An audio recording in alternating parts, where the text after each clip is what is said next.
येत्या काही महिन्यात विधानसभाची निवडणूक होणार आहे आणि गोंदिया जिल्ह्यात सर्व पक्षांनी आपले मोर्चे बांधणी सुरू केलेले आहेत।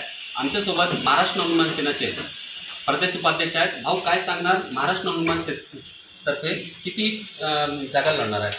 आम्ही 4ही विधानसभा इथे लढणार आहोत आणि आम्ही हा निर्णय याच्यासाठी घेतला आहे की आम्ही कुठल्याही पत्रकाराला न भेटता, इव्हन पदाधिकाऱ्याला न भेटता, इथल्या कार्यकर्त्याला न भेटता राजसाहेबांनी आम्हाला सांगितलं होतं तुम्ही जाऊन सर्वे करा। त्यानुसार आम्ही सर्वे केला, गावागावात फिरलो, दुकानात फिरलो, गावात फिरलो, लोकांना भेटलो, चर्चा केली। तसं असं लक्षात आलं की गोंदियासारख्या समृद्ध भागात खूप प्रचंड समस्या आहेत। बेरोजगारी तर इतकी आहे, म्हणजे मला आश्चर्य वाटतं की गोंदियासारख्या समृद्ध जिल्ह्यात इतकी बेरोजगारी कशी आहे। कारण इथे इंडस्ट्री नाही, फक्त एक अडाणीचा प्लॅन आलेला आहे, तिथे स्थानिक लोकांना रोजगार नाही मिळाला। विशेष म्हणजे शेतकरी नाराज आहे कारण त्यांच्या धानाला भाव नाही मिळाला।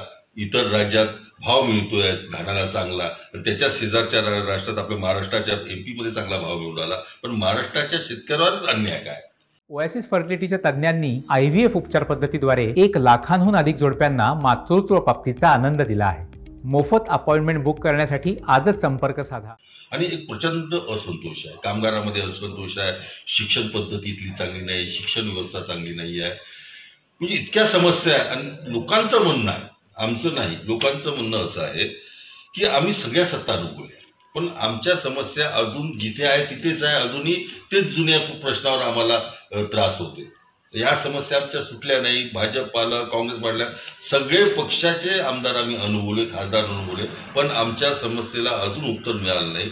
तर आम्हाला असं वाटतं, म्हणजे जनतेला असं वाटतं की यामध्ये पर्याय चांगला हवा, आणि ते एक राजसाहेब ठाकरे यांच्याकडे पर्याय म्हणून बघून राहिले आहे।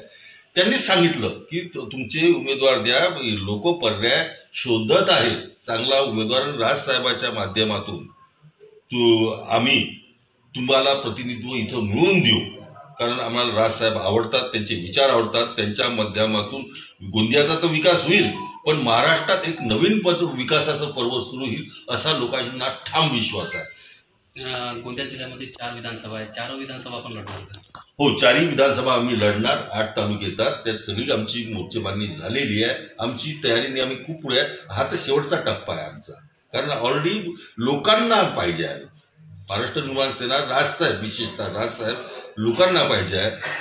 इलेक्ट्रॉनिक मीडियाच्या माध्यमातून, पेपरच्या माध्यमातून त्यांचा संपर्क राजसाहेबांशी आहे आणि त्यामुळे त्यांचे विचार घराघरात पोचलेले आहे आणि त्यांना कुठेतरी राजसाहेब ठाकरेंबद्दल आस्था आहे आणि आशा आहे। जिल्ह्यात राजसाहेबचा दौरा आहे?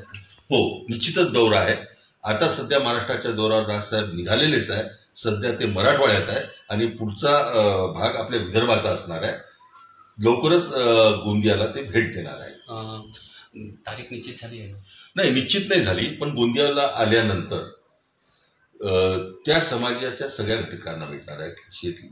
शेतकऱ्यांना भेटणार आहे, कामगारांना भेटणार आहे, विद्यार्थ्यांना भेटणार आहे, इथले बुद्धिजीवी, पत्रकार आहे, डॉक्टर्स आहे, वकील आहे, त्या समाजातील जेवढे घटक आहे त्यांच्याशी ते संवाद साधणार आहे। नक्कीच गोंदिया जिल्ह्यामध्ये 4 विधानसभा महाराष्ट्र नवनिर्माण सेना हे लढणार आहे। साईद पठाण, TV9 मराठी, गोंदिया।